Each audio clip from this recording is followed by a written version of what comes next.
নাচো নাচো। দুধ তো খুবই মজা রে, ওটা তো কুত্তার দুধ। নাগরাজ, আপনার নাগমণি চুরি হয়ে গেছে। কি? তাড়াতাড়ি ওকে ধরে আনো, যা হুকুম করবেন।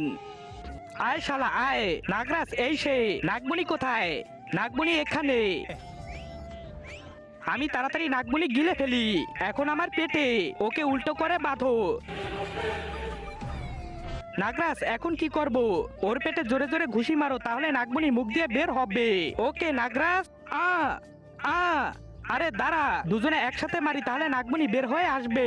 আজকে দেখবো কে কে শয়তানকে হারিয়ে আল্লাহকে জিতিয়ে দেয়। যারা আল্লাহকে ভালোবাসো তারা লাইক সাবস্ক্রাইব করে দাও, আর যদি শয়তানকে ভালোবাসো তাহলে লাইক সাবস্ক্রাইব করার দরকার নেই, আর কমেন্টে আল্লাহু আকবার লিখে যাও।